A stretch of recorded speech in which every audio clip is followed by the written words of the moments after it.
ಈಗ ನಮ್ಮ ಉತ್ತರ ಕರ್ನಾಟಕದ ಭಾಷೆಯಲ್ಲಿ ಗುಳಗಿಸಿದ್ದ ಒಳೊಳಗೆ ಮೇಯ್ದ ಅಂತ ಒಂದು ಗಾದೆ ಇದೆ. ಅಂದರೆ ಒಳೊಳಗಡೆ ಎಲ್ಲ ಮಾಡಿ ಮೇಲೆ ಬಹಳ ಪಾಪ ಇವನು ಸಂಭಾವಿತ ಸಾಚ ಅಂತ ಹೇಳೋದಕ್ಕೆ ಪ್ರಯತ್ನ ಮಾಡ್ತಾ ಇರ್ತಾನೆ ಗುಳಗಿ ಸಿದ್ಧ. ಅದೇ ರೀತಿ ಧರ್ಮಸ್ಥಳ ನೇತ್ರಾವತಿ ತೀರದ ಗುಳಗಿ ಸಿದ್ಧ ಯಾನೆ ನಕಲಿ ದೇವಮಾನವ ಅನೇಕ ವರ್ಷಗಳಿಂದ 10 ವರ್ಷಗಳಿಂದ ಅಮಾಯಕ ಜನರನ್ನ ನಂಬಿಕೊಂಡು ಬಂದಂತಹ ಭಕ್ತಾದಿಗಳನ್ನ ಶ್ರೀ ಕ್ಷೇತ್ರ ಧರ್ಮಸ್ಥಳದ ಭಕ್ತಾದಿಗಳನ್ನ ಅವರ ಕುಟುಂಬ ಹರಿದು ತಿಂದು ಬಿಸಾಕಿದ ನಂತರ ಹೂತು ಹಾಕಿದ ಅನೇಕ ನೂರಾರು ಶವಗಳನ್ನು ಆ ಪ್ರಕರಣ ಏನು ಈಗ ಮೇಲೆ ಬಂದಿದೆ ಅದನ್ನು ಮುಚ್ಚಿ ಹಾಕೋದ್ರ ಸಲುವಾಗಿ ಬಹುಶಃ ತಾವೆಲ್ಲರೂ ನೋಡಿರಬೇಕು. ಒಂದು ತಿಂಗಳಿಂದ ಹೇಳ್ತಾ ಇದ್ರು, ಪುಟಾಣಿ ಪುಟ್ಟ ಅನ್ನೋನು ಗ್ರಾಮ ಪಂಚಾಯಿತಿ ಕಚೇರಿಯಲ್ಲಿ PDO ಸಮ್ಮುಖದಲ್ಲಿ ಪಕ್ಕದಲ್ಲಿ ಮಹಿಳಾ ಅಧ್ಯಕ್ಷರನ್ನು ಕುಂಡಿಸ್ಕೊಂಡು ಮಾತಾಡಕ್ಕೆ ಬಿಡದೆ ಅವ್ರ ಮುಂದೆ ಹೀರೋ ಆಗಕ್ಕೆ ಎಲ್ಲ ದಾಖಲೆಗಳು ಉಂಟು, ನಮ್ಮ ಹತ್ರ ಎಲ್ಲ ದಾಖಲೆಗಳು ಉಂಟು. ಅವನು ಹೇಳಿದ್ದು ಕೇಳ್ಕೊಂಡು ಪಾಪ ಕೆಲವೊಂದಿಷ್ಟು TV ಚಾನೆಲ್ಗಳು ಸೀದಾ ಹೋಗಿ ಸ್ಮಶಾನಕ್ಕೆ ಹೋದ್ರು. ಸ್ಮಶಾನದಾಗ ಹೋಗಿ ಪುಟಾಣಿ ಪುಟ್ಟನಿಗೆ ಒಂದಿಷ್ಟು ಜನ ಹೋದ್ರು, ಅಲ್ಲಿ ನಿಂತ್ಕೊಂಡ್ರು, ಸ್ಮಶಾನದಾಗೆ ನಿಂತ್ಕೊಂಡು ಬಿಟ್ರು. ನೋಡಿ, ಇಲ್ಲಿ ಸ್ಮಶಾನದಲ್ಲಿ ಹೂತಾಕಿದ್ದೇವೆ ವಿಜುವಲ್ಸ್ ತೋರಿಸಿದ್ದು ಈ ಪುಟಾಣಿ ಪುಟ್ಟನ ಮಾತು ಕೇಳ್ಕೊಂಡು. ಇವತ್ತಿನ ಈ ಮಾತು ಯಾಕೆ ಹೇಳ್ತಾ ಇದ್ದೀನಿ, ನಿನ್ನೆ ಯಾಕೆ ಮಾತಾಡಲಿಲ್ಲ, ಮೊನ್ನೆ ಯಾಕೆ ಮಾತಾಡಲಿಲ್ಲ ಅಂತ ಹೇಳಿದ್ರೆ, ಇವರು ಹೇಳಿದ್ರಲ್ಲ ಏನು, ಅವೆಲ್ಲವೂ ಕೂಡ ಪಂಚಾಯತಿಯಿಂದ ಹೂತು ಹಾಕಿಸಿದ್ದು ದಾಖಲೆಗಳು ಉಂಟು. TV ಚಾನಲ್ ಅವರು ಹೇಳಿದ್ರು ದಾಖಲೆಗಳು ಉಂಟಂತೆ. ಪುಟಾಣಿ ಪುಟ್ಟ ಹೇಳಿದೆ ನಮ್ಮ ಕಡೆ ಉಂಟು, ಇವ್ರು ಹೇಳಿದ್ರು ಉಂಟಂತೆ. ಇವತ್ತ್ಯಾಕೆ ಮಾತಾಡ್ತಾ ಇದ್ದೀನಿ ಅಂತ ಹೇಳಿದ್ರೆ, ಆ ತಲೆ ಬುರುಡೆಯನ್ನ ಏನು ಆ ಭೀಮ ತಂದು ಕೊಟ್ಟಿದ್ನಲ್ಲ, ಆ ತಲೆ ಬುರುಡೆ ಎಲ್ಲಿಂದ ತಂದು ಕೊಟ್ಟ ಅನ್ನೋದು ಸ್ಥಳ ಮಾಜರು ಇವತ್ತು ಆಗಿದೆ. ಅದಕ್ಕೆ ಇವತ್ತು ನಾನು ಮಾತಾಡ್ತಾ ಇದ್ದೇನೆ. ಮಧ್ಯಾಹ್ನ ಆಗಿದೆ, ಈಗ ಸಾಯಂಕಾಲ ಮಾತಾಡ್ತಾ ಇದ್ದೇನೆ. ಹೇಳಿರಲ್ಲ, ರುದ್ರಭೂಮಿಯಲ್ಲಿ ಅದನ್ನು ನಾವು ಹಾಕಿದ್ದು ಉಂಟು. ಈಗ ನಾನು ಹೇಳೋದು, ಪುಟಾಣಿ ಬಾ ತೋರ್ಸು ಎಲ್ಲೇ. ಆನಂತರ ಇನ್ನೊಂದು ಮುಖ್ಯವಾದ ವಿಷಯ ನಿಮ್ಮ ಮುಂದೆ ಹೇಳ್ತಾ ಇದ್ದೇನೆ. ಆ ತಲೆ ಬುರುಡೆ ಮಹಿಳೆಯದ್ದು, ಯುವತಿಯದ್ದು, 24 ವರ್ಷದ ಯುವತಿಯದ್ದು ಅಂತೇಳಿ FSL ನಿಂದ ನಮಗೆ ಮಾಹಿತಿ ಬಂದಿದೆ, ಖಚಿತ ಮಾಹಿತಿ ಬಂದಿದೆ. 24 ವರ್ಷ ವಯಸ್ಸಿನ ಮಹಿಳೆಯ ತಲೆ ಬುರುಡೆ ಅಂತ ಹೇಳಿ. ಪುಟಾಣಿ ಬಾ ತೋರ್ಸು. 24 ವರ್ಷದ ಮಹಿಳೆಯ ಶವವನ್ನ ನೀನು ಎಲ್ಲಿ ಹೂತು ಹಾಕಿದ್ದೆ? ಹೂತು ಹಾಕಿದ ಜಾಗ ಯಾವುದು? ಎಲ್ಲ TV ಚಾನಲ್ನವರು ಹೋಗಿದ್ದಾರೆ, ಇವತ್ತು ನೋಡಿದ್ದಾರೆ. SIT ಅವರು ಹೋಗಿದ್ದಾರೆ. ಎಲ್ಲಿ? ಧರ್ಮಸ್ಥಳದ ರುದ್ರಭೂಮಿಗೆ ಹೋದ್ರ? ನಿಮ್ಮ ನಕಲಿ ದೇವಮಾನವ ದಾನ ಮಾಡಿದಂತ ರುದ್ರಭೂಮಿಗೆ ಹೋದ್ರ? ಎಲ್ಲಿ ಹೋಗಿದ್ದಾರೆ? ರಿಸರ್ವ್ ಫಾರೆಸ್ಟ್ ಅಲ್ಲಿ ಹೋಗಿದ್ದಾರೆ. ಈ ಪುಟಾಣಿ ತೋರಿಸ್ಬೇಕೀಗ. ಅವನ ಮಾತು ಕೇಳ್ಕೊಂಡು ರುದ್ರಭೂಮಿಗೆ ಹೋಗಿ ಕ್ಯಾಮ್ರಾ ಹಿಡ್ಕೊಂಡು ಅಂತೆ ಕಂತೆ ಕಟ್ತಾ ಇದ್ರಲ್ಲ, ಕತೆ ಕಟ್ಟಿದ್ರಲ್ಲ, ಅವರು ಹೇಳಲಿ. ಅಷ್ಟೇ ಅಲ್ಲ, ಬಹುಶಃ 14-15 ಸೈಟು ಮಾರ್ಕ್ ಮಾಡಿದ್ದಾರೆ. 1, 2, 3, 4 ಆ ಅನಾಮಿಕ ವ್ಯಕ್ತಿ ಭೀಮ ತೋರಿಸಿದಂತಹ ಸೈಟ್ಗಳು. ಸ್ವಾಮಿ, ನಾನು ಇಲ್ಲಿ ಶವಗಳನ್ನು ಹೂತು ಹಾಕಿದ್ದೇನೆ ಅಂತ ಹೇಳಿದ ಸ್ಥಳಗಳನ್ನ ನಂಬರ್ ವೈಸ್ ಮಾರ್ಕ್ ಮಾಡಿದ್ದಾರೆ. ಆ 14 ಅಥವಾ 15 ಸೈಟ್ಗಳಲ್ಲಿ ಒಂದೇ ಒಂದು ಸೈಟ್ ರುದ್ರಭೂಮಿಯಲ್ಲಿ ಇಲ್ಲ. ಬಾ ಪುಟ್ಟಣಿ, ಏಜೆಂಟು ಏನಂತ ನೀವು ಪ್ರಯತ್ನ ಮಾಡಿದ್ರಿ? ರುದ್ರಭೂಮಿ ತೋರಿಸ್ಬೇಕೀಗ. ನಾನು ಮೊನ್ನೆನೆ 24 ಗಂಟೆ ಟೈಮ್ ಕೊಟ್ಟಿದ್ದೆ, ಈಗಲೂ ಕಾಯ್ತಾ ಇದ್ದೇನೆ. ನಿಮಗಿನ್ನೂ ಟೈಮ್ ಇದೆ, ನಾಳೆ ಬೆಳಗ್ಗೆ ತನಕ ಬನ್ನಿ, ತೋರಿಸ್ಬೇಕು. ಇವರು ಪಂಚಾಯತಿ ದಲಾಲರು ನಾನು ವಿನಂತಿ ಮಾಡ್ಕೊತಾ ಇದ್ದೇನೆ SIT ಅವ್ರಿಗೆ, ಯಾಕಂತ ಹೇಳಿದ್ರೆ ಅವತ್ತೇ ರಿಜಿಸ್ಟರ್ ಆಗಿಬಿಡ್ಬೇಕು.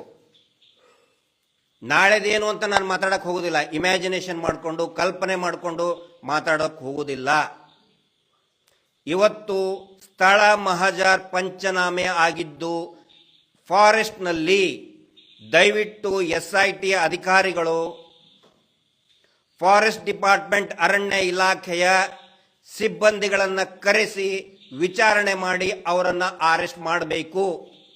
ಅಷ್ಟೇ ಅಲ್ಲ, ಈ ಪುಟಾಣಿ ಯಾರು ಇವನು ದಲಾಲ್ ಇದಾನಲ್ಲ, ಮೊನ್ನೆ ಪಂಚಾಯಿತಿಯಲ್ಲಿ ಬಿಟ್ಟು ಈ ಪ್ರೆಸ್ ಮೀಟ್ ಮಾಡಿ PDOನ ಪಕ್ಕಕ್ಕೆ ಕುಂದಿರಿಸ್ಕೊಂಡು ಗ್ರಾಮ ಪಂಚಾಯಿತಿ ಅಧಿಕಾರಿಗಳನ್ನು ಕೂಡ ಅರೆಸ್ಟ್ ಮಾಡಿ ಸುಳ್ಳು ಮಾಹಿತಿಗಳನ್ನ, ಜನರ ದಿಕ್ಕನ್ನ ತಪ್ಪಿಸುವಂತಹ, ತನಿಖೆಯ ದಿಕ್ಕನ್ನ ತಪ್ಪಿಸುವಂತಹ ಪ್ರಯತ್ನ ಮಾಡಿದಂತಹ ಗ್ರಾಮ ಪಂಚಾಯಿತಿ ಅಧಿಕಾರಿಗಳು, ದಯವಿಟ್ಟು ಅವ್ರ ಮೇಲೆ ಆಕ್ಷನ್ ತಗೊಳ್ಳೇಬೇಕು.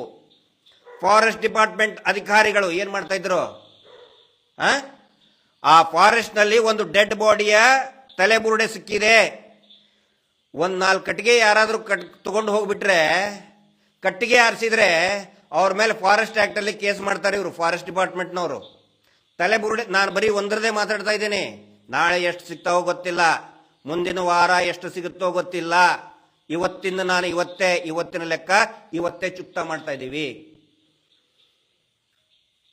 ಆ ಫಾರೆಸ್ಟ್ ಡಿಪಾರ್ಟ್ಮೆಂಟ್ ಮತ್ತು ಆ ಸಮಯದಲ್ಲಿ ಇದ್ದಂತಹ ಪೊಲೀಸ್ ಅಧಿಕಾರಿ, ಅಲ್ಲಿರುವಂತಹ SHO, ಇನ್ಸ್ಪೆಕ್ಟರ್, ದಯವಿಟ್ಟು ಎಲ್ಲರ ಮೇಲೂ ಕೂಡ ಕ್ರಮ ಆಗಲೇಬೇಕು. ಎಲ್ಲರೂ ಕೂಡ ಶಿಕ್ಷೆಯನ್ನ ಅನುಭವಿಸಲೇಬೇಕು.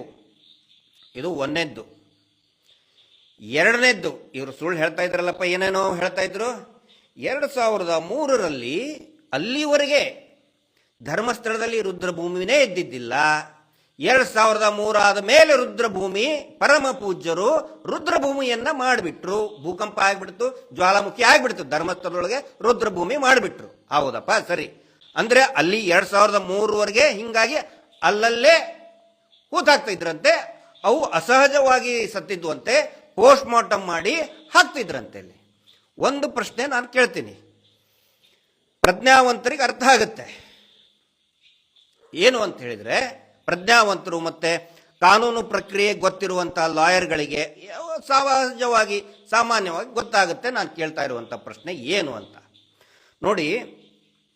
ಅಸಹಜ ಸಾವು ಅಂತ ಹೇಳಿದ್ರೆ, ಅನ್ಯಾಚುರಲ್ ಡೆತ್ ಅಂತ ಹೇಳಿದ್ರೆ ಅದು ಪೋಸ್ಟ್ ಮಾರ್ಟಮ್ ಆಗಲೇಬೇಕು, ಆಗಿರ್ತದೆ. ಇವರು ಅದನ್ನೇ ಹೇಳ್ತಾ ಇದ್ದಾರೆ, ಈ ಪುಟಾಣಿ ಗ್ಯಾಂಗ್ನವರು, ಈ ದೇವಮಾನವನ ಗ್ಯಾಂಗ್, ಡಿ ಗ್ಯಾಂಗ್ನವರು. ಇಲ್ಲ ರೀ, ಎಲ್ಲ ಪೋಸ್ಟ್ ಮಾರ್ಟಮ್ ಆಗಿದ್ದು. ಇವತ್ತು ಒಂದು ದೊಡ್ಡ ಸೈಟ್ ಮಾರ್ಕ್ ಮಾಡಿದ್ರಂತೆ ನೇತ್ರಾವತಿ ಹತ್ರ. ಪೋಸ್ಟ್ ಮಾರ್ಟಮ್ ಮಾಡಿ ಅಲ್ಲಿ ಒಗೆದಿದ್ದು ಅಂತ ಹೇಳ್ತಾ ಇದ್ದಾರೆ. ಹೌದಲ್ಪ, ನೀವು ಹೇಳ್ತಿರಲ್ಲ 2003 ಆದಮೇಲೆ ರುದ್ರಭೂಮಿ ಆಯಿತು. ಅವರಿಗೆ ಗೊತ್ತಿರಬೇಕು, ಧರ್ಮಸ್ಥಳ ಪೊಲೀಸ್ ಸ್ಟೇಷನ್ ಆಗಿದ್ದು 2016ರಲ್ಲಿ. ಸೌಜನ್ಯ ಪ್ರಕರಣ ಆದ ಮೇಲೆ, ಹೋರಾಟ ಭುಗಿಲೆದ್ದ ಮೇಲೆ, ಜನರ ಆಗ್ರಹದ ಮೇಲೆ ಧರ್ಮಸ್ಥಳ ಪೊಲೀಸ್ ಸ್ಟೇಷನ್ ಧರ್ಮಸ್ಥಳದಲ್ಲಿ ಆಯಿತು. ಅಲ್ಲಿವರೆಗೆ ಇದ್ದಿದ್ದು ಬರೀ ಅದು ಔಟ್ಪೋಸ್ಟು, ಪೊಲೀಸ್ ಔಟ್ಪೋಸ್ಟು ಅಲ್ವಾ. ಹಂಗಿದ್ದಂತ ಹೇಳಿದ್ರೆ 2016ರವರೆಗೆ ಯಾವುದೇ UDR, ಅನ್ಯಾಚುರಲ್ ಡೆತ್ ರಿಪೋರ್ಟ್, ಅಸಹಜ ಸಾವುಗಳಾದ್ರೆ ದಾಖಲೆ ಆಗ್ತಾ ಇದ್ದಿದ್ದಲ್ಲಿ Belthangady police station, postmortem ಆಗ್ತಾ ಇದ್ದಿದ್ದಲ್ಲಿ ಬೆಳ್ತಂಗಡಿ ಆಸ್ಪತ್ರೆ. ಬೆಳ್ತಂಗಡಿಗೂ ಧರ್ಮಸ್ಥಳಕ್ಕೂ ಎಷ್ಟು ಡಿಫ್ರೆನ್ಸು? 14 ಕಿಲೋಮೀಟರ್ ಡಿಫ್ರೆನ್ಸ್ ಇದೆ. 12ರಿಂದ 14 ಕಿಲೋಮೀಟರ್ ಡಿಫ್ರೆನ್ಸ್ ಇದೆ. ಈಗ ಪ್ರಶ್ನೆ ಬರೋದು, ಅಲ್ಲಪ್ಪ, ಕೇಸ್ ರಿಜಿಸ್ಟರ್ ಆಗ್ತಾ ಇದ್ದದ್ದು ಎಲ್ಲಿವರೆಗೆ? 2016ರವರೆಗೆ ಕೇಸ್ ರಿಜಿಸ್ಟರ್ ಆಗ್ತಾ ಇದ್ದಿದ್ದು Belthangady police station, postmortem ಆಗ್ತಾ ಇದ್ದಿದ್ದು ಬೆಳ್ತಂಗಡಿ ಆಸ್ಪತ್ರೆ. ಬೆಳ್ತಂಗಡಿ ಆಸ್ಪತ್ರೆಯಲ್ಲಿ ಹೆಣದ ಪೋಸ್ಟ್ ಮಾರ್ಟಮ್ ಆದ್ರೆ ಉಲ್ಟಾ ಮತ್ತೆ 14 ಕಿಲೋಮೀಟರ್ ಧರ್ಮಸ್ಥಳಕ್ಕೆ ಬಂದು ನೇತ್ರಾವತಿ ತೀರದ ಕಾಡಿನಲ್ಲಿ, ಧರ್ಮಸ್ಥಳದ ಕಾಡಿನಲ್ಲಿ ಯಾಕಪ್ಪ ಶವ ಹೂತಾಕಿದ್ರಿ? ಯಾರು ಕಾಂಟ್ರಾಕ್ಟ್ ತಗೊಂಡಿದ್ರು? ಹರ್ಷೇಂದ್ರ ತಗೊಂಡಿದ್ನ ಕಾಂಟ್ರಾಕ್ಟ್, ಪುಟಾಣಿ ತಗೊಂಡಿದ್ನ ಕಾಂಟ್ರಾಕ್ಟ್. ಈ ನಕಲಿ ದೇವಮಾನವ ಏನಾದ್ರೂ ಹೆಣ ಹೂತು ಹಾಕುವ ಧರ್ಮಸ್ಥಳ ಯೋಜನೆ ಅಂತ ಏನಾದ್ರೂ ಮಾಡಿದ್ದಿದ್ಯಾ? ಉತ್ತರ ಕೊಡಬೇಕು. ಮುಚ್ಕೊಂಡು ಕುಂದ್ರಲ್ಲ, ಸುಳ್ಳು ಬೊಗಳಿ ಓಡಿ ಹೋಗೋದಲ್ಲ. ಏನ್ ಹೇಳ್ತಾ ಇದ್ರಿ ನೀವು ಮೊನ್ನೆ? 2003ಕ್ಕೆ ರುದ್ರಭೂಮಿ ಆಯ್ತು. ಅಲ್ಲ ರೀ, ಬೆಳ್ತಂಗಡಿಯಲ್ಲಿ ಪೋಸ್ಟ್ ಮಾರ್ಟಮ್ ಆದ್ರೆ 14 ಕಿಲೋಮೀಟರ್ ದೂರ ತಗೊಂಡು ಬಂದು ಧರ್ಮಸ್ಥಳದಲ್ಲಿ ಯಾಕೆ ಹೂತಾಕ್ತಾ ಇದ್ರಿ? ಏನು ಇಲ್ಲೇನು ಈ ತಲೆಯಲ್ಲಿ ಬೂದಿ ತುಂಬಿಕೊಂಡು ಹೋಗಿ ಕುಂತಿದಾರ? ಇಲ್ಲಿ 14-15 ಸೈಟ್ ಮಾರ್ಕ್ ಮಾಡಿದ್ದಾರೆ. ಒಂದೇ ಒಂದು ಸ್ಥಳ ಮಹಜರಾದಂತಹ ಅದು ಪಂಚನಾಮೆ ಇಲ್ಲ. ಅದಕ್ಕೆ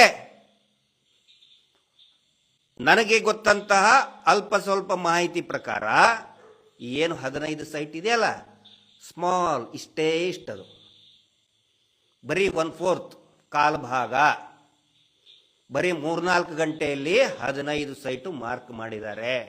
ಅದು ಬರೀ ಇಷ್ಟು ಇನ್ನೂ ಇದೆ.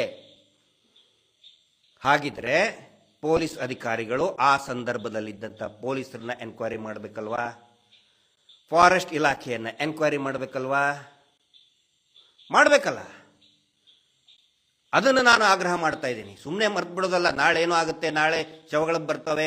ಹೌದು, ಇವತ್ತಿಂದ ಮರೆಯೋದಲ್ಲ. ಇದನ್ನ ಇವತ್ತೇ ರಿಜಿಸ್ಟರ್ ಮಾಡ್ತಾ ಇದ್ದೀನಿ ನಾನು. ಡಿಜಿಟಲ್ ಮಾಧ್ಯಮದಲ್ಲಿ, ಡಿಜಿಟಲ್ ವರ್ಲ್ಡ್ ಅಲ್ಲಿ, ಸೋಷಿಯಲ್ ಮೀಡಿಯಾ ಮುಖಾಂತರ ಇವತ್ತೇ ರಿಜಿಸ್ಟರ್ ಮಾಡ್ತಾ ಇದ್ದೀನಿ. ಆ ಎಲ್ಲ ಫಾರೆಸ್ಟ್ ಅಧಿಕಾರಿಗಳ ಮೇಲೆ ಕ್ರಮ ಕೈಗೊಳ್ಳಬೇಕು. ಅದಾದ್ಮೇಲೆ ನಾಳೆ ನಾಡಿದ್ದು ಯಾರು ಮಾಡಿದ್ರು ಗೊತ್ತಾಗೇ ಆಗುತ್ತೆ. ಸುಳ್ಳು ಹೇಳ್ತಾ ಇದ್ರಲ್ಲ, ಇವ್ರಿಗೆ ನೋಡು ಹಂಗೇನೆ ಹೇಳ್ತಾರೆ, ಕಣ್ಣಿಗೆ ರಾಚು ಹಂಗೆ. ಪೋಸ್ಟ್ ಮಾರ್ಟಮ್ ಮಾಡೋದು ಧರ್ಮಸ್ಥಳದಲ್ಲಿ ಪೋಸ್ಟ್ ಮಾರ್ಟಮ್ ಮಾಡುವಂತ ಆಸ್ಪತ್ರೆ ಇವತ್ತಿಗೂ ಇಲ್ಲ. ರುದ್ರಭೂಮಿ, ಸ್ಮಶಾನ, ಇವರೆಲ್ಲ ಕಡೆ ಪ್ರಚಾರ ತಗೋತಲ್ಲ, ಸ್ಮಶಾನ ಮಾಡಿಬಿಟ್ಟೆವು. ಮತ್ತೆ ಯಾಕಪ್ಪ ಧರ್ಮಸ್ಥಳದಲ್ಲಿ ಸ್ಮಶಾನ ಮಾಡಲಿಲ್ಲ? 50 ವರ್ಷದ ಹಿಂದೆ, 40 ವರ್ಷದ ಹಿಂದೆ ಯಾಕೆ ಮಾಡಿಲ್ಲ? ಬೇರೆ ಕಡೆ ಎಲ್ಲ ಬೋರ್ಡ್ ಹಾಕಿಸ್ಕೊಳ್ತೀರಿ. ಗ್ರಾಮಾಭಿವೃದ್ಧಿ ಯೋಜನೆಯಿಂದ ಪರಮ ಪೂಜ್ಯರು ರುದ್ರಭೂಮಿ ದೇಣಿಗೆ ಕೊಟ್ಟರು. 1000 ಎಕರೆ, 1000 ಎಕರೆ ಲೂಟಿ ಮಾಡಿದಿರಲ್ಲ, ಅದರಲ್ಲಿ 1 ಎಕರೆ ಕೊಡಕ್ಕಾಗ್ಲಿಲ್ಲ. ನಿಮ್ಮ ಮನೆ ಬರಕ್ಕೆ ಕೊಡಕ್ಕಾಗ್ಲಿಲ್ವಾ? 7 ಎಕರೆ 59 ಸೆಂಟ್ ನುಂಗಿ ನೀರು ಕುಡ್ದಲ್ಲ ನಕಲಿ ದೇವ ಮಾನವ, ಅವನ ತಮ್ಮ ಹರ್ಷೇಂದ್ರ. 1 ಎಕರೆ ಮಾಡಕ್ಕಾಗ್ಲಿಲ್ಲ. ಅದು ಮಾಡಿದ್ದೆ ಯಾವಾಗ? 1977ರಲ್ಲಿ. ಅದು 77ರಲ್ಲಿ ಜಾಗ ಹೊಡ್ಕೊಂಡಿದ್ದದನ್ನ, ಸರ್ಕಾರಿ ಜಾಗ ನುಂಗಿ ನೂರು ಕೊಡ್ದಿದ್ದು. 1 ಎಕರೆ ಕೊಡಕ್ ಬರಲಿಲ್ಲ ನಿಮ್ಮ ಯೋಗ್ಯತೆಗೆ? ಇದನ್ನು ನಾನು ಕೇಳ್ತಾ ಇದ್ದೀನಿ. ಏನೋ ಇಮ್ಯಾಜಿನೇಷನ್ ಮಾಡ್ಕೊಂಡಲ್ಲ. ಇವತ್ತು ಪಂಚನಾಮೆ ಆಗಿದೆ, ಅದು ಕೂಡ ಇಲ್ಲಿ ಫಾರೆಸ್ಟ್ ಡಿಪಾರ್ಟ್ಮೆಂಟ್ ನಲ್ಲಿ ಮತ್ತೆ ಫಾರೆಸ್ಟ್ ಅಧಿಕಾರಿಗಳು ಕತ್ತೆ ಕಾಯ್ತಾ ಇದ್ರಾ ಅನ್ನೋ ಮಾತನ್ನ ಕೇಳ್ತಾ ಇದ್ದೀನಿ. ಅವರ ಮೇಲೆ ಕ್ರಮ ಜರುಗಿಸಲೇಬೇಕು. ಈಗ ಈ ಏನು ಟಿವಿ, ನಾನು ಜಾಸ್ತಿ ಹೇಳಕ್ ಹೋಗ್ಬಾರ್ದು. ಸುಮ್ಮನೆ ಏನೇನೋ ಒಂದು ಪ್ರೊಪಗಂಡ ಮಾಡ್ತಾ ಇದ್ದಾರೆ. ಮತ್ತೆ ಒನ್ಸ್ ಅಗೇನ್ ಇವತ್ತು ವಿರೋಧ ಪಕ್ಷದ ನಾಯಕರಾದಂಥ ಸನ್ಮಾನ್ಯ ಆರ್ ಅಶೋಕ್ ಅವರಿಗೆ ಇದ್ರ ಬಗ್ಗೆ ಕೇಳಕ್ ಹೋದಾಗ, ಮಂಜುನಾಥ ಸ್ವಾಮಿ ಏನ್ರಿ ತಪ್ಪು ಮಾಡಿದ್ದಾನೆ, ದೇವಸ್ಥಾನ ಏನ್ರಿ ತಪ್ಪು ಮಾಡಿದೆ, ಇದು ಮುಸಲ್ಮಾನರದು, ಕೇರಳದ್ದು. ಆರ್ ಅಶೋಕ್ 2012ರಲ್ಲಿ ಸೌಜನ್ಯಾಳ ಅತ್ಯಾಚಾರ ಕೊಲೆ ಆದಾಗ ಗೃಹ ಸಚಿವ ಆಗಿದ್ದು ಇದೇ ಆರ್ ಅಶೋಕ್ ಅವರು. ಆ ಸಂದರ್ಭದಲ್ಲಿ ತಕ್ಷಣನೇ ಬಂದರು ಇಲ್ಲಿ. ಮಹೇಶ್ ಶೆಟ್ಟರು ಅದ್ರ ಬಗ್ಗೆ ಮಾತಾಡ್ತಾರೆ ನಾಳೆ. ತಕ್ಷಣನೇ ಬಂದು ಈ ನಕಲಿ ದೇವಮಾನವನ ಮನೆಗೆ ಹೋಗಿ ಕಾಲಿಗೆ ಬಿದ್ದು ತಕ್ಷಣವೇ ಎಷ್ಟು ಪ್ರಕರಣವನ್ನು ಹಾಳು ಮಾಡಬೇಕು ಎಲ್ಲ ಹಾಳು ಮಾಡಿ ದಾರಿ ತಪ್ಪಿಸೋದಕ್ಕೆ ಆದೇಶ ಮಾಡಿ ಹೋಗಿದ್ದೆ. ಇದೇ 3 ಕಾಸಿನ ಬೆಲೆ ಇಲ್ಲದಂತಹ 3 ಬಿಟ್ಟಂತಹ ಆರ್ ಅಶೋಕ್ ಅರೆಸ್ಟ್ ಆಗೇ ಆಗಬೇಕು. ಯಾಕಂತ ಹೇಳಿದ್ರೆ, ನಾನು SIT ಅವ್ರಿಗೆ ಹೇಳ್ತಾ ಇದ್ದೇನೆ, ದಯವಿಟ್ಟು ಇದರ ಎಲ್ಲಾ ಮೂಲಗಳನ್ನು ಹೊರಗಡೆ ತೆಗಿರಿ. ನೀವು ಎಲ್ಲಾ ಮೂಲಗಳನ್ನು ಕೂಡ ನೀವು ಹೊರಗಡೆ ತೆಗಿಬೇಕು. ಈ 3 ಬಿಟ್ಟಂತಹ ಆರ್ ಅಶೋಕ್ 3 ಕಾಸಿನ ಬೆಲೆ ಇಲ್ಲ, 3 ಬಿಲ್ಲೆ ಬೆಲೆ ಇಲ್ಲ. ಯಾಕೆ ಕಂಟಿನ್ಯೂಸ್ ಆಗಿ ಆರ್ಸ್ ಬರ್ತಾರಂತ ಹೇಳಿದ್ರೆ, ಬಂಗಾರದಂತಹ ಭಾರತೀಯ ಜನತಾ ಪಕ್ಷದ ಕಾರ್ಯಕರ್ತರಿದ್ದಾರಲ್ಲಿ. ಮೇಲ್ಗಡೆ ವಾಜಪೇಯಿ ಅವ್ರದ್ದು, ಇಲ್ಲಿ ಅವ್ರದೇ ಫೋಟೋ ಇದೆ, ಅಟಲ್ಜಿ ಅವ್ರದ್ದು, ಮೋದಿಜಿ ಅವ್ರನ್ನ ನೋಡಿಕೊಂಡು ಸಾವಿರಾರು ಜನ ಕಾರ್ಯಕರ್ತರು ಕೆಲಸ ಮಾಡೋದಕ್ಕೆ ಆರಿಸಿ ಬರ್ತಾರೆ. ಇವರು ಆರಿಸಿ ಬಂದ ಮೇಲೆ ಅದೇ ಹಿಂದೂ ಕಾರ್ಯಕರ್ತರನ್ನ ಬಜರಂಗ ದಳದವ್ರ ಮೇಲೆ ನಾವು ಕ್ರಮ ಕೈಗೊಂಡು ಬಿಟ್ಟಿದ್ದೀನಿ ಅಂತ ಹೇಳಿ ವಿಧಾನಸಭೆಯಲ್ಲಿ ಎದೆ ಉಬ್ಬಿಸಿ ಮಾತಾಡುವಂತ ಇದೇ 3 ಬಿಟ್ಟಂತಹ ಆರ್ ಅಶೋಕ್. ಇವತ್ತು ಹಿಂದೂ ಮುಸ್ಲಿಂ ಮಾತಾಡ್ತೀರಿ ನೀವು. ಕೇರಳ ಬಗ್ಗೆ ಮಾತಾಡ್ತಿರಲ್ಲ, ಕೇರಳದಲ್ಲಿ ಹಿಂದೂ ಸಂಪ್ರದಾಯವನ್ನ ಪಾಲಿಸ್ತಕ್ಕಂತಹ ಕೋಟ್ಯಾಂತರ ಜನ ಭಕ್ತರಿದ್ದಾರೆ. ಆ ಭಕ್ತರು ಇಲ್ಲಿ ಕಾಣೆಯಾಗಿದ್ದಾರೆ, ಶವ ಆಗಿದ್ದಾರೆ ಅನ್ನುವಂತಹ ಮಾಹಿತಿ ಇದೆ. ಇಲ್ಲಿ ಇವನ ಪ್ರಸಾದ, ಇವನ ಲಂಚ ತಿಂದ್ರಿ, ಇವನ ಲಂಚ ತಿಂದು ಎದಕ್ ಗೊತ್ತಾ, ನಾನು ಇವ್ರು ಯಾಕೆ ಮಾತಾಡ್ತಾ ಇದ್ದೀರಿ ಅಂತ ಹೇಳಿದ್ರೆ, ಇವರೆಲ್ಲ ಬಂದು ಈಗ ಬಾಲ ಬೀಸ್ತಾ ಇದ್ದಾರೆ ಅಂತ ಹೇಳಿದ್ರೆ ಜನಸಾಮಾನ್ಯರಿಗೆ ಗೊತ್ತಿರಲಿ ಅಂತ ನಾನು ಹೇಳ್ತಾ ಇದ್ದೀನಿ. ಹೇಳಿಬಿಟ್ಟಿರ್ತಾನೆ ಇವ್ನು ನಕಲಿ ದೇವಮಾನವ. ನೋಡಿ, ನೀವೇ ಅವಾಗ ಹೋಮ್ ಮಿನಿಸ್ಟರ್ ಇದ್ರಿ, ಇದು SIT ತನಿಖೆ ದೊಡ್ಡದು ಆಗ್ತಾ ಆಗ್ತಾ ಏನಾದರೂ ಆದರೆ ನಾಳೆ ನೀವೇ ಸಿಕ್ಕಿ ಬೀಳ್ತೀರಿ, ಅದಕ್ಕೆ ಈಗಲೇ ದಾರಿ ತಪ್ಪಿಸಿಬಿಡಿ. ಇದು ಒಂದನೇ ಕಾರಣ. ಎರಡನೇ ಕಾರಣ ಏನಂತ ಹೇಳಿದ್ರೆ, ಈ ಮೀಟರ್ ಬಡ್ಡಿ ದಂಧೆ, ಅಭಿವೃದ್ಧಿ ಯೋಜನೆ, ಗ್ರಾಮಾಭಿವೃದ್ಧಿ ಯೋಜನೆ, ಅಸಲಿಯತ್ನಲ್ಲಿ ಮೀಟರ್ ಬಡ್ಡಿ ದಂಧೆ ಅದು. ಅದರಲ್ಲಿ ಇವರ ಬ್ಲ್ಯಾಕ್ ಮನಿಗಳು, ಈ ಅನೇಕ ರಾಜಕಾರಣಿಗಳ ಬ್ಲ್ಯಾಕ್ ಮನಿ ಕೂಡ ಇದೆ. ನಾನು ಮುಳುಗಿಬಿಟ್ರೆ ಹೋಯ್ತು, ನಿಮ್ಮ ದುಡ್ಡು ಕೂಡ ಮುಳುಗಿಬಿಡ್ತು ಅಂತ ಹೇಳಿದ್ದಾರೆ. ಅದರ ಸಲುವಾಗಿ ಹೇಳ್ತಾ ಇದ್ದಾರೆ. ಯಾಕಂತ ಹೇಳಿದ್ರೆ ಉಳ್ಕೋಬೇಕಲ್ಲ ಅವರು. ಅದರ ಸಲುವಾಗಿ ನಾಳೆ ಅದ್ರ ಬಗ್ಗೆ ಮಹೇಶ್ ಶೆಟ್ಟರು ಮಾತಾಡ್ತಾರೆ. ಹಿಂದೂ ಹಿಂದೂ ಅಂತ ಹೇಳ್ತಾರಲ್ಲ, ಅನೇಕ ಅಲ್ಲಿ ಕೆಳಗಡೆ ಸತ್ತು ಬಿದ್ದಂಥವ್ರು ಎಲ್ಲರೂ ಕೂಡ, ಭೂಮಿಯ ಕೆಳಗೆ ಅನಾಥವಾಗಿ ಇರೋರು ಎಲ್ಲರೂ ಕೂಡ ಹಿಂದೂಗಳೇ. 3 ಬಿಟ್ಟ 6 ಅಶೋಕ್ ಅವರೇ, ಗೊತ್ತಿರಲಿ ನಿಮಗೆ. ಕೊನೆಯದಾಗಿ ಒಂದು ಮಾತು ಹೇಳ್ತಾ ಇದ್ದೀನಿ. ಏನಂತಂದ್ರೆ, ಈಗ ತಾನೇ ಒಂದು ಗಂಟೆ ಹಿಂದೆ ಒಂದು ಫೋಟೋಸ್ನೆಲ್ಲ ನೋಡ್ತಾ ಇದ್ದೆ ಸೋಷಿಯಲ್ ಮೀಡಿಯಾದಲ್ಲಿ. ಇವನೇನು ಆ ಭೀಮ ಸೈಟ್ ಮಾರ್ಕ್ ಮಾಡಿದ್ದಾನೆ, ಆ ಸೈಟು ಅಲ್ಲಿ ಅವುಗಳನ್ನು ರಾತ್ರೋರಾತ್ರಿ ಯಾರಾದರೂ ಎತ್ಕೊಂಡು ಹೋಗಬಾರ್ದು, ನಾಶ ಮಾಡಬಾರ್ದು ಅಂಥೇಳಿ ಒಂದೊಂದು ಸೈಟಿಗೆ ಇಬ್ಬಿಬ್ರು ಗನ್ಮ್ಯಾನನ್ನು ಹಾಕಿದ್ದಾರೆ. ಒಂದು ಸೈಟಿಗೆ 2 ಗನ್ಮ್ಯಾನ್ ಹಾಕಿದಾರಂತೆ. ನನಗೆ ಇದನ್ನು ನೋಡಿ ಬಹಳ ಏನೋ ಆಶ್ಚರ್ಯ, ಒಂದು ಮಿರಾಕಲ್ ಅನಿಸ್ತು. ಯಾಕಂತ ಹೇಳಿದರೆ 2023ರಲ್ಲಿ ಹೋರಾಟ ಮತ್ತೆ ಮಹೇಶ್ ಶೆಟ್ಟರು ದೊಡ್ಡ ಮಟ್ಟದ ಹೋರಾಟ, ದೊಡ್ಡ ಮಟ್ಟದ ಧ್ವನಿಯನ್ನು ಎತ್ತಿದಾಗ ಅವರಿಗೆ ಒಬ್ಬ ಗನ್ಮ್ಯಾನ್ ಇದ್ದ, ಪಂಜಾಬ್ನಿಂದ ಬಂದಂಥ ಗನ್ಮ್ಯಾನ್ ಇದ್ದ, ಬಹಳ ನಿಷ್ಠಾವಂತನಾಗಿದ್ದ. ಅವನಿಗೆ ಈ ಡಿ ಗ್ಯಾಂಗ್ನವರು, ಈ ನಕಲಿ ದೇವಮಾನವನ ಗ್ಯಾಂಗ್ನವರು ಸೋಷಿಯಲ್ ಮೀಡಿಯಾದಲ್ಲಿ ಗೇಲಿ ಮಾಡ್ತಾಯಿದ್ರು, ಗನ್ಮ್ಯಾನ್ ಅಂತೆ ಅಂತೇಳಿ. ಇವತ್ತು ಈ ನಕಲಿ ದೇವಮಾನವನ ಕುಟುಂಬದವರು ಹರಿದು ತಿಂದು ಅನಾಥವಾಗಿ ಬೀಸಾಕಿದಂತಹ ಶವಗಳಿಗೆ ಇವತ್ತು ಇಬ್ಬಿಬ್ರು ಗನ್ಮ್ಯಾನ್ ಕೊಟ್ಟಿದ್ದಾರೆ. ಅದು ಸೌಜನ್ಯಾಳ ಶಕ್ತಿ. ಅಷ್ಟೇ ಅಲ್ಲ, ಈ ನಕಲಿ ದೇವಮಾನವನ ಹತ್ರ ಲಕ್ಷ ಕೋಟಿ ರೂಪಾಯಿ ಇದೆ. ಸಾಕಷ್ಟು ಪ್ರಭಾವ, ರಾಜಕೀಯದ ಪ್ರಭಾವ, ಜುಡಿಷಿಯರಿ ಪ್ರಭಾವ, ಜಡ್ಜ್ಗಳ ಪ್ರಭಾವ, ಇನ್ನು ಯಾರ್ದು ಬೇಡ ಎಲ್ಲ ಪ್ರಭಾವ ಇದ್ರೂ ಕೂಡ ಒಂದು ನಾಯಿನೂ ಕೂಡ ಇವತ್ತು ಮೂಸ್ತಾ ಇಲ್ಲ. ಆ ಅನಾಥ ಶವಗಳಿಗೆ 2 ಗನ್ಮ್ಯಾನ್ ಕೊಡಿಸಿದ್ದಾಳೆ ಸೌಜನ್ಯ ಹೋರಾಟ. ಅದು ಸೌಜನ್ಯಾಳ ಶಕ್ತಿ. ಒಂದು ನಾಯಿ ಮೂಸಾಕ್ ರೆಡಿ ಇಲ್ಲ ಇವತ್ತು. ಅವನು ಬೀಡಿನ ಮನೆಗೆ ಹೋಗಿ ಅಳ್ತಾ ಇದ್ದಾರೆ, ಗೋಗರಿತಾ ಇದ್ದಾರೆ, ಅವನು ಕೂಗಾಡ್ತಾ ಇದ್ದಾನಂತೆ. ಯಾರು? ಹರ್ಷೇಂದ್ರ ಅನ್ನುವ ರೇಪಿಸ್ಟ್ ಬಾಸ್ಟರ್ಡ್ ಕೂಗಾಡ್ತಾ ಇದ್ದಾರಂತೆ. ಏನಂತ? ಅಯ್ಯೋ, ನಿಮ್ಗೆ ರಿಕ್ವೆಸ್ಟ್ ಮಾಡ್ಕೋತೀನಿ, ಆನೆ ಮಾವತ್ತಂದು ನಾವು ಇದನ್ನ ಮಾಡಿಲ್ಲ, SIT ಅವ್ರು ಬಂದಾಗ ನಮ್ಮ ಹೆಸರು ಹೇಳಬೇಡಿ ಅಂತ ಕೈ ಮುಗಿದು ಗೋಗರಿತಾ ಇದ್ದಾನೆ ನಾಲಾಯಕ್ bastard psycho rapist killer Harshendra. ಅವರ ಅಣ್ಣ ಬ್ರಾಹ್ಮಣರ ಕುಟುಂಬದ ಮುಂದೆ ಹೋಗಿ ಅಳ್ತಾ ಇದ್ದಾನೆ, SIT ಮುಂದೆ ನಮ್ಮ ಹೆಸರು ಹೇಳ್ಕೊಡುದು ಅಂತ ಹೇಳಿ ಆ ಪರಿಸ್ಥಿತಿಗೆ ಬಂದಿದ್ದಾನೆ. ಒಂದು ನಾಯಿನೂ ಅವನ ಹತ್ರ ಬರ್ತಾ ಇಲ್ಲ. ಅನಾಥ ಶವಗಳಿಗೆ 2 ಗನ್ಮ್ಯಾನ್ ರಕ್ಷಣೆ ಇದೆ. ಅದು ಸೌಜನ್ಯಾಳ ಶಕ್ತಿ. ಇನ್ನೂ ಬಹಳಷ್ಟು ಇದೆ ಮುಂದೆ. ಇದು ಜಸ್ಟ್ ಬಿಗಿನಿಂಗ್, ಜಸ್ಟ್ ಇಂಟ್ರೊಡಕ್ಷನ್. ಈ ಸೀರಿಯಲ್ ಕಿಲ್ಲರ್ಸ್ ಏನಿದ್ದಾರೆ, ಅವರ ಅವನತಿ, ಅವರ ಸಂಹಾರ, ಆ ಶುಂಭ ನಿಶುಂಭರ ಸಂಹಾರದ ಜಸ್ಟ್ ಇಂಟ್ರೊಡಕ್ಷನ್. ನಾನು SIT ಅವರಿಗೆ ಹೆಡ್ಸ್ ಆಫ್ ಹೇಳ್ತಾ ಇದ್ದೀನಿ. ಇವತ್ತು ಸಾಯಂಕಾಲ ಇಲ್ಲಿ ಸ್ಥಳೀಯ ಒಂದು 3-4 ಯುವಕರ ತಂಡ ಬಂದಿತ್ತು. ನಾವು ರಕ್ಷಣೆ ಕೊಡ್ತೀವಿ, ಎಲ್ಲಿ ಮಾರ್ಕ್ ಮಾಡಿದ್ದಾರೆ ಸ್ಥಳೀಯರು. ಇಡೀ ರಾಜ್ಯದಿಂದ ದೇಶದಿಂದ ಕರೆ ಮಾಡ್ತಾ ಇದ್ದಾರೆ. ಒಂದು ಕರೆ ಕೊಡಿ, ಬರ್ತೀವಿ ಧರ್ಮಸ್ಥಳಕ್ಕೆ, ಹೋರಾಟಕ್ಕೆ ಇಳಿಯೋಣ ಅಂತ ಕರೆ ಕೊಡ್ತಾ ಇದ್ದಾರೆ. ಸ್ಥಳೀಯರು ಕೂಡ ಇವತ್ತು ಕೈ ಜೋಡಿಸಿದ್ದಾರೆ. ನಾವು ಇವತ್ತು ಗಸ್ತು ತಿರುಗ್ತೀವಿ, ಎಲ್ಲೆಲ್ಲಿ ಮಾರ್ಕ್ ಮಾಡಿದ್ದಾರೆ ಆ ಸೈಟ್ಗಳ ರಕ್ಷಣೆಗೋಸ್ಕರ.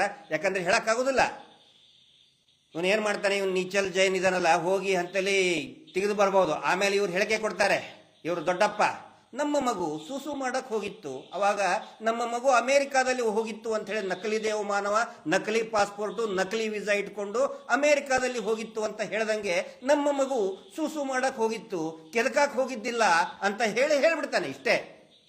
ಇದೇ ರೀತಿ ಜನರನ್ನ ಮೂರ್ಖರನ್ನಾಗಿ ಮಾಡಿಬಿಟ್ಟಿದ್ದಾರೆ.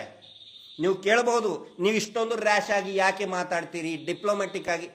ನಾವು ಉತ್ತರ ಕರ್ನಾಟಕದವರು, ಹೆಣ್ಣು ಮಕ್ಕಳನ್ನ ಚುಡಾಯಿಸಿದ್ರೆ ತಲೆ ಕತ್ತರಿಸಿ ಹಾಕದಂತವ್ರು ನಾವು. ಈ ರೇಪಿಸ್ಟ್ಗಳನ್ನ ಅವಾಗಲೇ ಕೊಂದು ತುಂಡು ತುಂಡು ಮಾಡಿ ಸುಟ್ಟು ಹಾಕಬೇಕಾಗಿತ್ತು. 100 ಹೆಣಗಳು ಬಿದ್ದಿದೆ, ಸ್ಟೇ ತಗೊಂಡು ಬರ್ತಾನೆ 339 ಜನರ ಮೇಲೆ. ಇಲ್ಲಿ ಬಹಳ ಪಾಶ್ ಆಗಿ ಆ ಪಾರ್ಶ್ವನಾಥ್ರೆ, ಎಲ್ಲರಿಗೂ ಗೊತ್ತಿರಲಿ, ಸೌಜನ್ಯ ಪ್ರಕರಣದಲ್ಲಿ ಸಿಬಿಐ ಆದೇಶ ಆದಾಗಲೂ ಕೂಡ ಇದೇ ಪಾರ್ಶ್ವನಾಥ್ ಅದೇ ಸ್ಟೇಟ್ಮೆಂಟ್ ಕೊಡ್ತಿದ್ರು, ನಾವು ಸ್ವಾಗತಿಸುತ್ತೇವೆ ಅಂತ ಹೇಳಿ. ಮಾತನಾಡುವ ಮಂಜುನಾಥ, ನಕಲಿ ಮಾತನಾಡುವ ಮಂಜುನಾಥನ ಬಾಯಲ್ಲಿ ಏನಿಟ್ಕೊಂಡಿದ್ದಾನೆ? ಯಾಕೆ ಮಾತಾಡ್ತಾ ಇಲ್ಲ? ಒಂದೇ ಒಂದು ಮಾತು ಬರ್ತಾ ಇದೆಯಾ? ಆ ಪಾರ್ಶ್ವನಾಥನ್ ಇದಕ್ಕೊಂದು ಸೀಲ್ ಇಲ್ಲ, ಸಿಗ್ನೇಚರ್ ಇಲ್ಲ, ಸ್ಟೇಟ್ಮೆಂಟ್ ಕೊಟ್ಟರು, ಏನೂ ಇಲ್ಲ, ಮಾತಾಡ್ತಾನೆ ಇಲ್ಲ. ಯಾಕೆ ಮಾತಾಡಲ್ಲ? ದೊಡ್ಡ ದೊಡ್ಡ ಬಿರುದು ತಗೊಂಡವ್ರಲ್ಲ, ರಾಜಶ್ರೀ, ಆಶ್ರೀ, ದೇವರ್ಷಿ, ಇನ್ಯಾವ್ಯಾವ ವರ್ಷಿನೋ. ಒಂದೇ ಒಂದು ಸ್ಟೇಟ್ಮೆಂಟ್ ಬರ್ತಾ ಇಲ್ಲ. ಇದು ಸುಳ್ಳು, ಅಲ್ಲಿ ಇಲ್ವೇ ಇಲ್ಲ. ಇವತ್ತಲ್ಲಿ ಸೈಟ್ ಹತ್ರ ಬಂದು ಹೇಳ್ತಾರಂತೆ, ಅಯ್ಯೋ ಅದು ಅಲ್ಲಿ ಪೋಸ್ಟ್ ಮಾರ್ಟಮ್ ಅಲ್ಲೇ ಆಗ್ತಾ ಇತ್ತು. ಅಂದ್ರೆ ನೇತ್ರಾವತಿ ಸ್ನಾನಘಟ್ಟ ಏನು ಫಿಶ್ ಮಾರ್ಕೆಟಾ, ಮಟನ್ ಮಾರ್ಕೆಟ ಅಂತಲ್ಲೇನೆ ಪೋಸ್ಟ್ ಮಾರ್ಟಮ್. ಅತ್ಯಂತ ಪವಿತ್ರವಾದಂಥ ಹಿಂದೂಗಳ ಅತ್ಯಂತ ಪವಿತ್ರವಾದಂಥ ಕ್ಷೇತ್ರ, ಅತ್ಯಂತ ಪವಿತ್ರವಾದಂಥ ಸ್ನಾನಘಟ್ಟ ಅದು. ಅಲ್ಲಿ ನೀವು ಪೋಸ್ಟ್ ಮಾರ್ಟಮ್ ಮಾಡಕ್ ಹಚ್ತಿದ್ದೀರಿ ನೀವು. ಎಲ್ಲವೂ ಕೂಡ ಹೊರಗಡೆ ಬರ್ತದೆ. ಆರ್ ಅಶೋಕ್ ಅವರೇ, ಗೊತ್ತಿರಲಿ ನಿಮ್ಗಿದೆಲ್ಲ. ಬಿಟ್ಟಿ ಏನೋ ಹೇಳಿದ, ಏನೋ ತಿನ್ಸಿದ, ಸಗಣಿ ತಿನ್ಸಿದ ಅಂತೇಳಿ ಬಾಯಿ ಬಂದಂಗೆ ಮಾತಾಡಿದರೆ ಅಲ್ಲ. ಕೇರಳ ಬನ್ನಿ, ಹೋಗ್ರಿ ಕೇರಳಕ್ಕೆ. ಎಷ್ಟು ಜನ ಹಿಂದೂಗಳು ಇಲ್ಲಿ ನಡ್ಕೊಳ್ತಾರೆ. ಶ್ರೀ ಕ್ಷೇತ್ರ ಧರ್ಮಸ್ಥಳಕ್ಕೆ ಎಷ್ಟು ಜನ ಅಯ್ಯಪ್ಪ ಸ್ವಾಮಿ ಭಕ್ತರು ನಡ್ಕೋತಾರೆ. ಅಯ್ಯಪ್ಪ ಸ್ವಾಮಿ ಭಕ್ತರಿಗೆ ಕೋಲಿನಿಂದ ಹೊಡೆದು ಕಳಿಸಿದಾರಲ್ಲಿ. ಇದು ಗೊತ್ತಿರಲಿ. ಮುಂದೆ ನಾಳೆಯಿಂದ ನಾನು ಎಲ್ಲರಿಗೂ ಕೇಳ್ಕೊಳ್ಳೋದಿಷ್ಟೇ, ದಯವಿಟ್ಟು ಆ ಎಲ್ಲೆಲ್ಲಿ ಸೈಟ್ ಇದೆ ಪೊಲೀಸರು ಖಂಡಿತ ರಕ್ಷಣೆ ಕೊಡ್ತಾರೆ ಅನ್ನುವಂಥ ನಂಬಿಕೆ ಇದೆ. ಆದರೆ ಪೊಲೀಸರ ಜೊತೆಗೆ ಕೈ ಜೋಡಿಸಿ ನಾವು ಕೂಡ ಇರಬೇಕಾಗುತ್ತೆ. ಈ ಆರ್ ಅಶೋಕು, 3 ಬಿಟ್ಟ 3 ಅಶೋಕು, ಅವ್ರ ಮಾತು ನಂಬಕ್ಕೆ ಹೋಗಬೇಡಿ. ಎಲ್ಲರೂ ಹಿಂದೂ, ಮುಸಲ್ಮಾನರು, ಕ್ರಿಶ್ಚಿಯನ್ರು, ಎಲ್ಲ ಪಂಥದವರು. ರಾಜಕೀಯ ಬಿಡಿ, ರಾಜಕೀಯ ಯಾವ ಇಲೆಕ್ಷನ್ ಬಂದಾಗ ಯಾವ್ಯಾವ ಪಕ್ಷಕ್ಕೆ ಬೇಕೋ ಆ ಪಕ್ಷಕ್ಕೆ ವೋಟ್ ಹಾಕಿ. ಆದರೆ ಈಗ ಎಲ್ಲರೂ ಒಂದಾಗಿ, ಪ್ರತಿ ನನ್ನ ಈ ಲೈವ್ನಲ್ಲಿ ಅದೇ ಹೇಳ್ತಾ ಇದ್ದೀನಿ, ದಯವಿಟ್ಟು ಒಂದಾಗಿ ಸಮಾಜವನ್ನು, ಮಾನವ ಸಮಾಜವನ್ನು ಒಡೆಯುವಂತಹ ಪ್ರಯತ್ನಗಳಾಗ್ತಾ ಇದೆ. ಅದು ಆಗಬಾರ್ದು. ನಾವೆಲ್ಲರೂ ಸೇರಿ ಈ ಹೋರಾಟವನ್ನು ಜಯಗಳಿಸೋಣ. ಏನು ನಿಷ್ಠೆಯಿಂದ ತನಿಖೆ ಮಾಡ್ತಾ ಇದ್ದಾರೆ, ಅವರು ಬೆಂಬಲಕ್ಕಾಗಿ ನಿಂತ್ಕೊಳ್ಳೋಣ. ಅವ್ರ ಕೆಲಸ ಅವ್ರು ಮಾಡ್ತಾ ಇದ್ದಾರೆ. ಇಲ್ಲಿ ನಾಳೆದು ನಾನು ಇವತ್ತು ಯಾಕೆ ಹೇಳಲ್ಲ ಅಂತ ಹೇಳಿದರೆ, ಪ್ರೊಸೀಜರ್ ಮಾತಾಡಬೇಕು. ಇವತ್ತು ಪ್ರತಿಯೊಂದು ಕೂಡ ಕಾನೂನು ರೀತಿಯೇ ನಡೀತಾ ಇದೆ. ಹೀಗಾಗಿ ನಾವು ಏನು ಜಾಸ್ತಿ ಮಾತಾಡ್ತಾ ಇಲ್ಲ. ಪ್ರೊಸೀಜರ್ಗಳು ಮಾತಾಡಬೇಕು. ಈ ಪ್ರೊಸೀಜರ್ ಆದ ಮೇಲೆ ನಾವು ಮಾತಾಡ್ತಾ ಇದ್ದೀವಿ. ನಾಳೆ ನಾಡಿದ್ದೇ ನೋಡಿಕೊಂಡು ಮತ್ತೆ ಮಾತಾಡ್ತೀವಿ. ಜನರನ್ನು ಜಾಗೃತಿ ಮಾಡುವಂಥ ಕೆಲಸ ಮಾಡ್ತಾ ಇದ್ದೀವಿ. ದಯವಿಟ್ಟು ಪ್ರತಿಯೊಬ್ಬರೂ ಕೂಡ ಈ ಹೋರಾಟದಲ್ಲಿ ಕೈ ಜೋಡಿಸಿ. ಅಲ್ಲಿದ್ದಾಳಲ್ಲ ಸೌಜನ್ಯ, ಕೊನೆ ಮಾತು ಏನು ಗೊತ್ತಾ? ಅವಳು ಹೇಳಿದ್ದು, ಕೊನೆ ಉಸಿರಿದ್ದಾಗ ಅವಳು ಹೆದರಲಿಲ್ಲ. ಮುಂಚೆ ಹೆದರಿದ್ಲು, ಗಾಬರಿ ಆಗಿದ್ಲು. ಏನಪ್ಪ, ನಾನು ನಂಬ್ಕೊಂಡಂತಹ ಇವರು ದಣಿಗಳು ಅವರೇ ಹಿಂಗೆ ಮಾಡ್ತಾ ಇದ್ದು, ಗಾಬರಿ ಆಗಿದ್ಲು. ಕೊನೆಯದಾಗಿ ಹೇಳಿದ್ದವಳು, ಎಷ್ಟೇ ರಿಕ್ವೆಸ್ಟ್ ಮಾಡ್ಕೊಳ್ಳೋ, ನನ್ನ ಬಿಟ್ಟು ಬಿಡಿ ಆದರೂ ಕೂಡ ಹಾಳು ಮಾಡಿದರು. ಜೀವ ಹೋಗಬೇಕಾದ್ರೆ ಹೇಳಿದಂಥ ಒಂದೇ ಮಾತು, ನಿಮ್ಮೆಲ್ಲರ ಸಂಹಾರ ನಾನು ಮಾಡೇ ಮಾಡ್ತೀನಿ ಅಂತ ಹೇಳಿದ್ದು ಇದೇ ಸೌಜನ್ಯ. ಈಗ ಸೌಜನ್ಯ ಶಕ್ತಿಯಾಗಿ ನಮ್ಮೆಲ್ಲರಿಗೂ ಕೂಡ ಪ್ರೇರೇಪಣೆ ಮಾಡ್ತಾ ಇದ್ದಾಳೆ. ಪ್ರೇರಣೆ ಆಗಿದ್ದಾಳೆ. ಆ ಸೌಜನ್ಯ ಹೋರಾಟದ ಭಾಗವಾಗಿ ನಾವೆಲ್ಲರೂ ಕೆಲಸ ಮಾಡೋಣ. Justice for Soujanya. ನಮಸ್ತೆ.